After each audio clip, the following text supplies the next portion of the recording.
Some boys learn to speak before they walk. Julian Moore learned to stay silent before he ever knew what peace sounded like. On the south side of Chicago, silence was an absence. It was armor.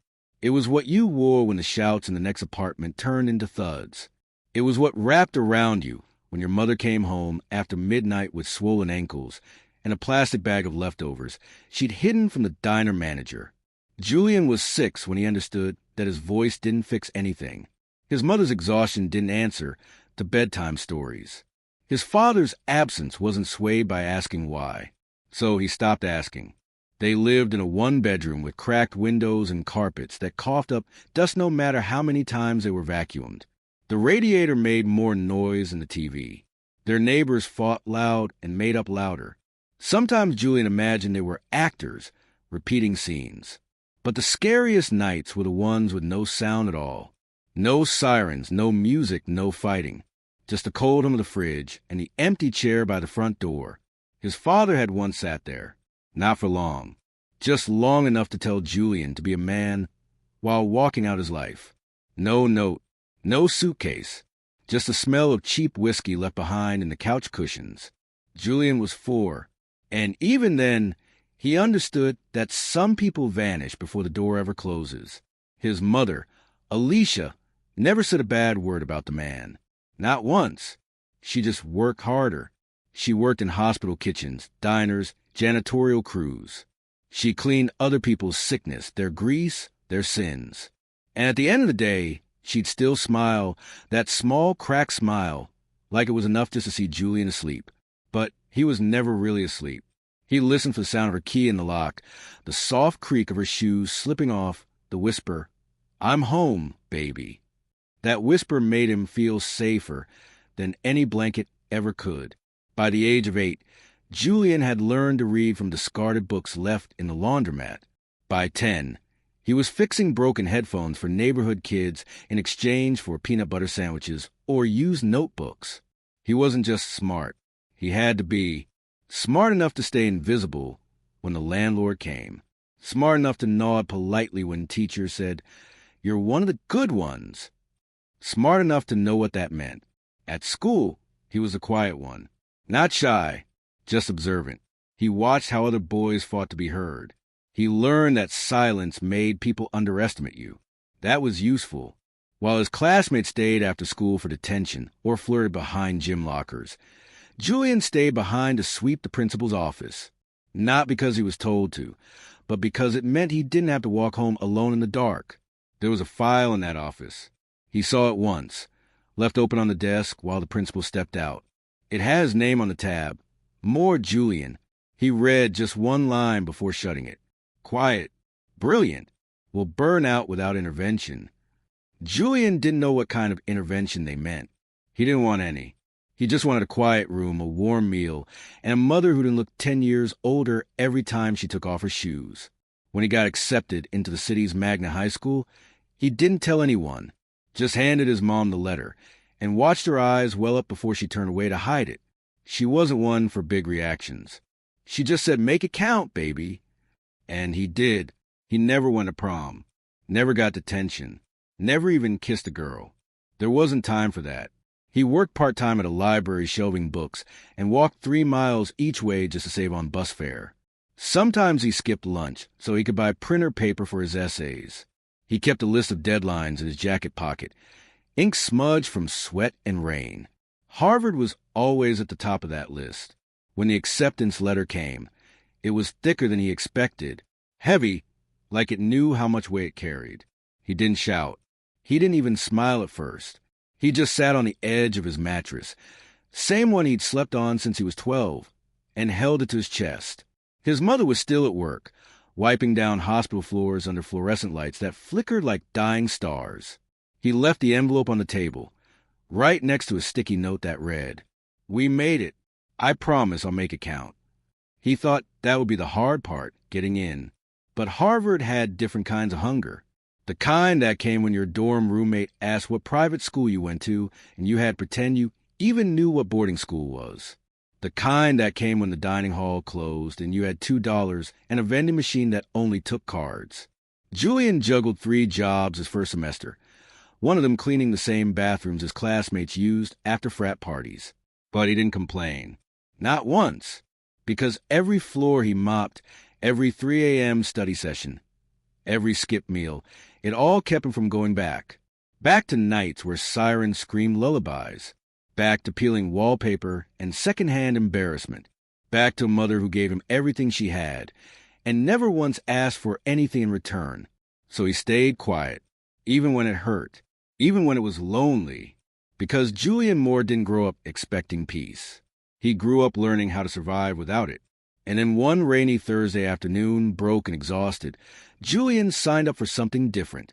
A student caregiving program, just 10 hours a week, $15 an hour, reading books to the elderly, helping them with errands. Nothing too personal, nothing too hard. He didn't expect anything to come from it. He just needed a way to afford his textbooks for the next semester. He didn't know yet that the name on his assignment sheet, Eleanor Whitmore, would be the beginning of a story that would end with gunfire.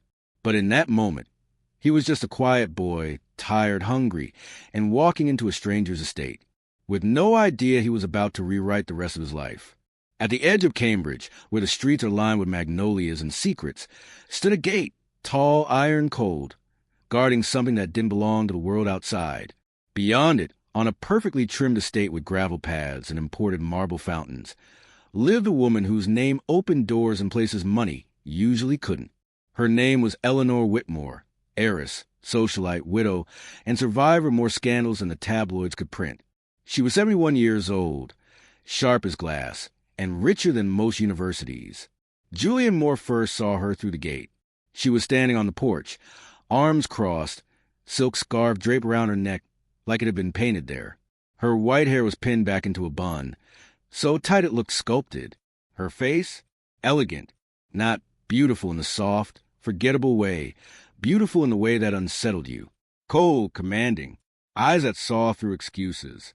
"Are you the reader?" she asked, before he'd even introduce himself. Julian nodded. "Yes, ma'am." She squinted. "You're younger than I expected." He followed her inside, past towering bookshelves, Persian rugs, and oil paintings of men who'd probably signed constitutions. The walls smelled of cedar and old money. No family photos. No signs of life. Only silence. The kind that doesn't soothe but stares back at you. She offered no handshake. No smile.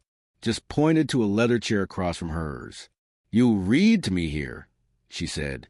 And that was it. Their arrangement was simple. He would arrive every Tuesday and Thursday afternoon, precisely at 3 p.m. He'd read aloud for 1 hour, usually Chekhov, sometimes Tolstoy. Occasionally, she'd stop him and demand he reread a line, just to hear the weight of it again. She never made tea, never offered cookies like other seniors he'd visited in the program. What she gave was something far more rare: attention. She listened like his voice was a violin in a world full of static. She asked questions no one else did, about meaning, character, regret. "What do you think happened to Anna Karenina at the train station?" she asked one day, without looking up. Julian hesitated. She gave up. "No," Eleanor replied. She chose. "There's a difference." He started staying longer. Reading gave way to conversation. Conversation gave way to chess. Chess gave way to wine. There was something strange about her, and Julian couldn't decide if it made him uneasy or intrigued. She had a presence that swallowed space, a way of speaking that made you forget how old she really was. She never referred to herself as lonely, but it hung over her like perfume, faint but undeniable. "Do you know what happens to powerful women when they outlive their usefulness?" she asked one evening. Julian shook his head. They become furniture in their own lives. Looked at, dusted, but never touched. She didn't trust people. That was clear. She had lawyers instead of friends, doctors instead of family. Her staff, what little there was, kept their distance. A maid who came only at dawn. A gardener who never spoke English. And yet, with Julian, something cracked. Not love, not yet, but something softer than suspicion. He reminded her of someone. She said, her younger brother, maybe, or perhaps the boy she could have had if she hadn't miscarried during her second marriage. Julian never asked questions. He just listened, That's what made her talk. Bit by bit, the pieces fell from her mouth like confessions disguised as stories. Her first husband was twice her age and 3 times as cruel. Her second one, charming and broke, left with half her estate and a Cuban mistress. The third, a billionaire oil tycoon, gave her the world, then died in a plane crash she still calls suspicious. She was left with houses, cars, and stock in companies Julian couldn't even pronounce. But no children, no heirs, no one to call her name unless they needed a donation or a signature. One afternoon, after Julian finished reading The Death of Ivan Ilyich, she asked him a question that made him drop the book. "If I died tomorrow, would you come to my funeral?" Julian blinked. "Of course I would." "Why?" He hesitated. "Because you're the only person here who's ever made me feel like I matter." The silence that followed wasn't uncomfortable. It was acknowledgement. From that day on, Eleanor changed. She wore perfume again. She replaced the dusty roses in the foyer. She started calling Julian darling. It was subtle at first. The way she'd touch his arm when laughing. The way she looked at him over her wine glass a little longer than before. One Thursday, the gate was left open when he arrived. Inside, he found her in a silk robe, barefoot, playing piano. She didn't stop playing when she saw him. She didn't even turn around. She just said, "I want to go dancing before I die." He laughed, unsure she was joking. She turned and said, "Take me out." That night, they went to a jazz bar downtown. She ordered bourbon neat. He nursed a soda. And on that dance floor, under golden lights and saxophone cries, a 71-year-old woman spun in the arms of a 22-year-old boy who hadn't touched joy in years. It was not love the way people expected. It was not sugar baby and benefactor. It was something stranger. Need meeting need. Wounds recognizing wounds. 3 weeks later, she proposed. Not with flowers. Not on one knee. She said it while slicing peaches on the patio. "Marry me. Not for money. For legacy. For power. Let them talk." Julian stared at her, stunned. "People will say I'm using you," he whispered. She smiled. "Let them. They'll never understand what this is anyway." He said yes. And 2 days after the wedding, she was found in her study, slumped over a leather chair, a single gunshot wound to the head. No forced entry. No signs of struggle. Only the scent of her perfume still lingering in the room. The gate was closed. Locked, just like always.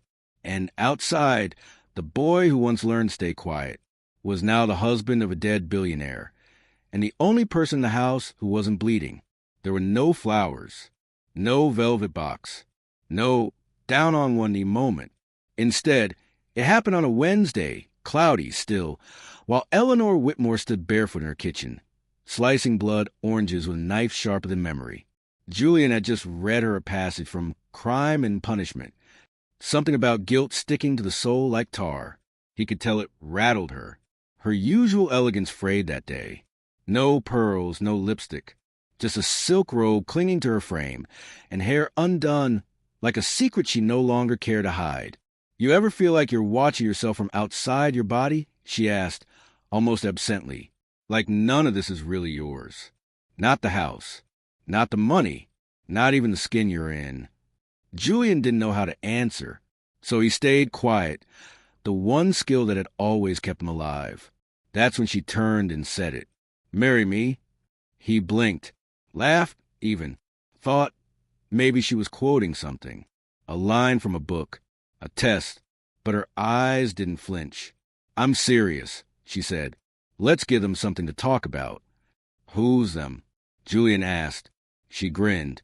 "Everyone who's ever watched me walk into a room and whisper behind a napkin. The board, the banks, my dead husband's children. All of them." She paused. "Especially the ones who think I'm too old to still make moves." Julian tried to form words, but none came. Eleanor? Married again? To him, it felt like a joke without a punchline. "I'm not offering you love," she clarified. "I'm offering you power. The kind they never let boys like you hold." Julian finally said, "You don't even know my middle name." "I don't need to," she replied. I know the part of you that's hungry, and I like that part. He stood there, trying to process. He wasn't sure if this was the wildest opportunity of his life, or the most dangerous. But then again, he'd always known danger better than comfort. I don't have a ring, she added, wiping orange juice from her hands. I don't do theatrics. Just tell me yes or no. He should have said no. He should have walked away, taken the stipend from Harvard's mentorship program, finished his degree quietly, and vanished back in the fold of forgettable students with big dreams and small bank accounts. But Julian wasn't built for quiet destinies. He looked around her home, the towering ceilings, the stillness that echoed with grief and grandeur. And then he looked at her, really looked. There was something tragic in her, something familiar. She wasn't just offering marriage. She was offering a rewrite. So he nodded, just once. And that was enough. They didn't tell anyone. There were no announcements, no social media posts, no bachelor parties or cake tastings. The ceremony took place in Eleanor's garden. A judge she knew from her second divorce officiated. She wore an ivory blouse and cream slacks, tailored, timeless. Julian wore a suit borrowed from her dead husband's closet. The sleeves were too long. Only 2 witnesses attended. Her personal attorney, Miles Dandridge, and her maid, Rosa, who never spoke a word during the vows. There were no kisses, just a signature, just a quiet moment where Eleanor looked at Julian and said, "Don't betray me. That's all I ask." He promised he wouldn't. But promises are fragile things, especially when spoken between strangers wearing wedding bands without meaning. Later that night, they sat across from each other in the dining room, a bottle of wine between them. "You're a married man now," she said, swirling her glass. "How's it feel?" "Strange," Julian admitted. Eleanor leaned back. "Strange is good. It means the world hasn't swallowed you whole yet." She told him about the prenup, how it had been drawn up hours before the ceremony, how it protected everything except the one thing no contract could: intention. "If you lie to me," she said plainly, "I'll know." Julian raised his glass. "To transparency?" She smiled. "To keeping our secret safe." But not everyone was content to toast a new union. The very next morning, Eleanor received a call from her late husband's daughter, Claudia Whitmore Price, a sculpted viper with a voice like broken glass. "You're disgusting," Claudia hissed. "He's a child." Eleanor remained calm. "He's a man. And I trust him more than I ever trusted your father. You're ruining the Whitmore legacy." "No," Eleanor replied. "I'm rewriting it." Claudia hung up. The war had begun. Julian overheard the conversation, but said nothing. Instead, he slipped out to the garden, where the roses were blooming, overly red, as if nature itself had caught the scent of blood in the air. He lit a cigarette he wasn't supposed to have and stared at the sky. He thought about how fast everything had shifted, from Harvard lectures to penthouse dinners, from dorm room ramen to age caviar. He should have been scared, but what he felt was more dangerous than fear. He felt seen. 3 nights into the marriage, Eleanor asked him to sleep in the guest wing. "It's not personal," she said. "I just need space." Julian didn't argue. He understood this wasn't love in any conventional sense. But there were moments, late at night, passing each other in hallways, trading books in silence, where something real flickered between them, a strange kind of closeness. Not desire, not affection, but recognition, as if both of them knew they were playing parts, but also that, deep down, they were tired of the script. Julian began to notice little changes. Eleanor started locking her study door more often. She made late-night phone calls in hushed tones. She began scribbling notes on napkins, only to burn them in the fireplace. One evening, he asked her what she was hiding. She smiled and said, "The same thing you are." And just like that, the tension between them wasn't just generational or societal. It was personal. They had secrets. But which ones would survive? The night before she died, Eleanor left a voice message on Julian's phone. He never told anyone what it said. Not the police. Not her lawyer. Not even himself. When they played it back, all they heard was static. And at the very end, a whisper. Don't trust the gatekeeper. Julian never figured out what it meant, or if it was meant for him at all. But one thing was certain. The woman who proposed without a ring died with something locked away inside her. And the man who said yes now stood alone, wearing a last name no one believed he deserved, and holding a truth he couldn't escape. The day Eleanor Whitmore died began like any other, eerily quiet, heavy with fog, and cloaked in the kind of stillness that warned of something waiting to snap. Julian awoke before dawn. The silence in the mansion felt thicker than usual. Eleanor hadn't come down for her usual tea. No classical music floated through the hall. Even Rosa, who usually hummed to herself while dusting the banisters, hadn't started her chores yet. He checked his phone, no messages. The last thing Eleanor had sent him was a single word the night before, lock. He didn't know what it meant. Still doesn't. Julian padded barefoot down the marble stairs, heart pacing ahead of him. He didn't find her in the sunroom or the garden. He didn't find her in the kitchen, either. Just a cold cup of coffee sitting untouched on the counter. It was a faint smell of iron that led him to the study. She was seated in her chair, her favorite high-backed leather one, the kind that swallowed her petite frame. Her head tilted just slightly to the right. Her hand still rested neatly in her lap. The window behind her let in soft morning light and framed the burst of red blooming on the left side of her skull. She'd been shot in the head, execution style.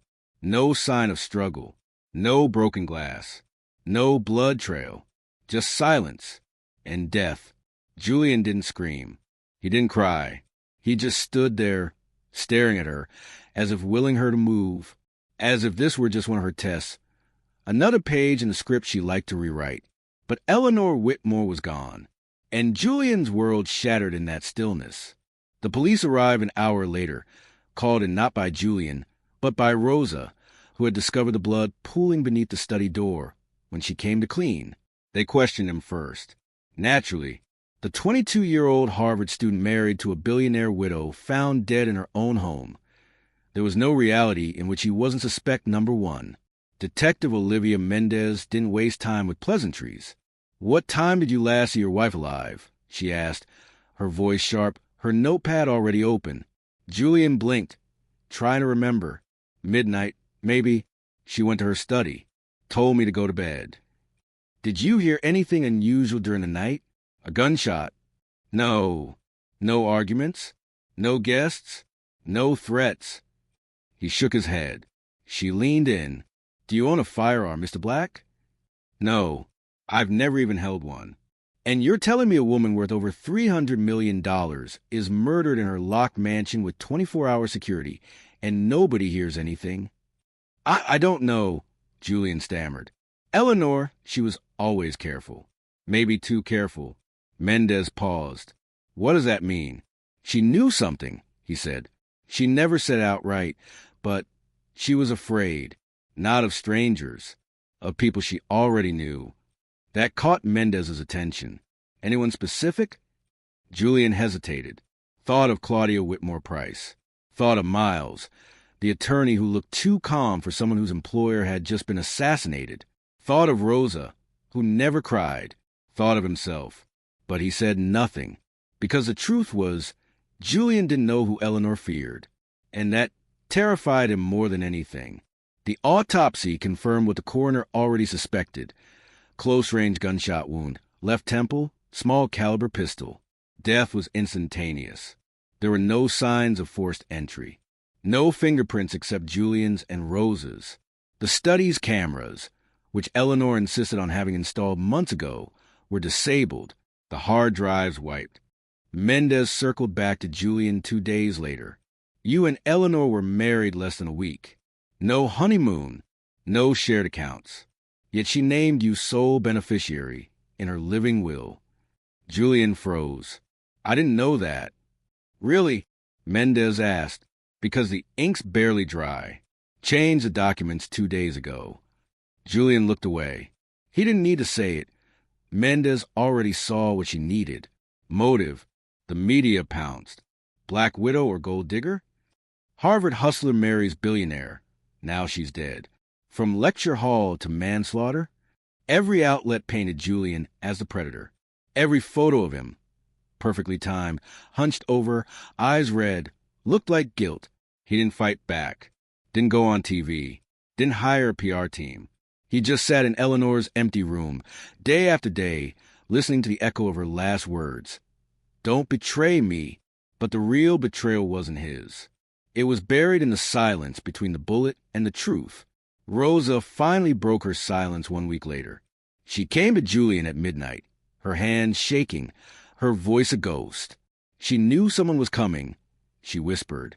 She told me to hide the ledger. What ledger?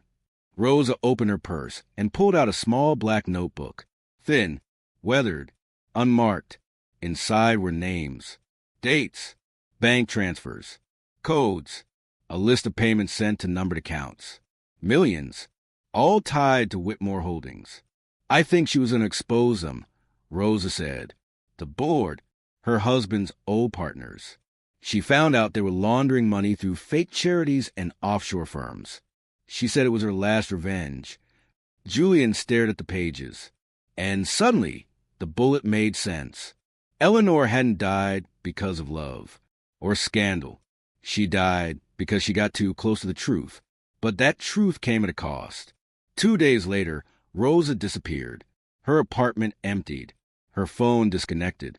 No note, no trace. Julian turned the ledger in, gave it directly to Detective Mendez. But the next week, she was reassigned to a different case. No arrests were made. The board members lawyered up. The estate was frozen in litigation. And Eleanor's death was quietly ruled a pending homicide, no suspect in custody. Just like that, the silence returned. Julian stayed in the mansion for 2 more weeks. Alone, he stopped answering calls, stopped attending his Harvard classes. He wandered the halls at night, speaking to her as if she were still there. I never wanted your money, he'd whisper. I just wanted to know what it felt like to matter to someone. But the house gave no answers, only shadows. And then one morning, Julian packed a single bag, left the Whitmore estate, and vanished. Some say he fled to Europe. Some believe he was silenced. Others claim he's still alive, watching, waiting, holding the one copy of Eleanor's real will. But no one knows for sure. All they know is this: a bullet ended Eleanor's life, but it didn't kill the story. And somewhere in the silence left behind, the truth is still bleeding. Julian Black was 22 years old when the world decided he was a killer. No trial, no jury, just headlines, half-truths, and the ugly simplicity of public opinion. Harvard hustler kills billionaire bride. Student turned widower inherits $300 million. Coincidence? Gold digger or cold-blooded killer? Julian didn't try to clear his name, not publicly. He didn't hire a legal team to craft statements. He didn't cry on morning shows or beg for understanding. He just disappeared. And in his absence, the world filled in the blanks. But truth doesn't vanish just because no one listens. And this story wasn't done talking. The day after Rosa vanished, Julian tried to go to the police with the ledger again. This time the original copy. He carried it in a plain manila envelope, the kind Eleanor used to store her handwritten drafts. Her notes were still inside, too, tucked between pages of bank statements and account routing numbers. She'd written names beside every entry, some marked with red ink, some underlined twice, and one, just one, circled with shaky hands. DB always watching. Julian didn't know who DB was, but someone did. The officer at the front desk barely looked up when Julian handed over the envelope. She told him someone would be in touch. They never were. 2 days later, when Julian returned to check on the report, he was told the file had been misplaced. Misplaced, just like Rosa, just like Eleanor's hard drives, just like everything that could prove Julian wasn't what they claimed he was. He knew now that Eleanor had sensed the danger closing in, the sudden marriage, the rushed changes to her will, the quiet resignation in her eyes the night before she died. It wasn't a woman in love. It was a woman tying up loose ends. She didn't marry Julian because she wanted to share her fortune. She married him because she needed a witness the world would never believe. The public never got to see the Eleanor that Julian knew, They didn't see the way her hands trembled after she read emails that arrived from block senders at 3 a.m. They didn't see her face pale when she saw her late husband's old attorney at fundraisers, Miles Greaves, whose smile never reached his eyes. They didn't hear the panic in her voice when she once whispered, "They think I forgot." "I never did." Julian had asked her once why she didn't just expose them all. "Because people don't care about justice," she replied. "They care about comfort. And comfort is expensive." Her words haunted him now. Months passed. The estate was still in probate. Julian wasn't living in the mansion anymore. He'd taken a room in a worn-down inn 2 towns away, under a different name. No one came looking for him. But they didn't need to. Every article, every podcast, every YouTube video dissecting Eleanor's murder painted him with the same brush. Guilty. He became a ghost long before the case went cold. Then one night, something changed. Julian received an email from a burner account. No subject, no message, just one image. It was a photo of Eleanor, not the usual media shot, not a press photo. This one was candid, taken from behind, at a distance, through the tall hedge outside her study window. The timestamp? 10:34 p.m., 2 hours before she died. Someone had been watching her, but the image wasn't the only strange thing. There, in the corner of the photo, barely visible in the blur of foliage, was a man's silhouette, sharp shoulders, slick back hair, holding what appeared to be a long object, possibly a camera, or a rifle. Julian zoomed in. The face was obscured, but the profile, there was something familiar about it. He printed the photo and took it to the one person who might actually listen. Detective Olivia Mendez. Mendez had been reassigned property crimes, downgraded to a precinct with a fraction of funding. Rumor was she'd asked too many questions in the Whitmore case. Julian waited in the parking lot. When she saw him, she didn't smile, didn't greet him, just opened her car and slid inside. "Get in," she said. He did. They sat in silence. He handed her the photo. She looked at it for a long time. Then she nodded slowly. "I know that jacket," she whispered. "Who is it?" "I can't say his name, but he's not supposed to be in this country." Julian felt his throat tighten. "Then what is he doing in that photo?" "Finishing what they started," she replied. She leaned in, lowered her voice. "Listen to me. They won't let this case reopen. If you go public, you're done. But if you disappear, if you let it go..." Julian stared at her. She was giving him a choice, truth or safety. But not both. The truth was, there were many people who wanted Eleanor Whitmore dead. The board of her late husband's company. The corrupt partners exposed in her ledger. Even Claudia, her bitter stepdaughter, who stood to lose her inheritance once Eleanor changed her will. Any of them could have pulled the trigger or paid someone to do it. But Eleanor knew that. And still, she chose to bring Julian into her life, chose to trust him with her secrets, chose to make him the final witness to her war. And now, the burden of truth rested entirely on his shoulders. Julian didn't run. Instead, he left a package at a journalist's doorstep, one who had covered the Whitmore case obsessively, but always questioned the official story. Inside was a photo, the ledger, a flash drive with Eleanor's final voice memo. In it, she said, "If this reaches you, it means I'm gone. And if I'm gone, it wasn't an accident. I was hunted, not by strangers, but by men in suits I used to dine with. Julian is not my mistake. He's my witness. Believe him, even if it's easier not to." The journalist published everything. It went viral. But even then, people still doubted. Reddit threads questioned the photo's authenticity. Podcasters speculated that Julian had faked a ledger. TV anchors dismissed the voice memo as a well-crafted PR stunt because the world doesn't like complicated truths. It prefers neat villains. And Julian fit the role too perfectly. A young husband. A sudden will change. A dead billionaire. But the truth sat in that final recording. The tremble in Eleanor's voice. The heartbreak of a woman who knew her truth would be buried beneath suspicion. Julian vanished again. Some say he started over under a new name. Others believe he's dead. But a few, the ones who actually listen, say he's still watching, waiting for someone, somewhere, to finally say, "We were wrong." Because Julian Black didn't kill Eleanor Whitmore. He simply loved a woman whose enemies wrote history in blood. And the rest of us? If this story shook you, imagine how many more truths are still buried beneath silence and scandal. Subscribe to the Family Crime Exposed, where we uncover the lies, the betrayals, and the crimes hidden inside families that look perfect on the outside. Hit the bell so you never miss the secrets that others tried to bury. We just chose not to believe him.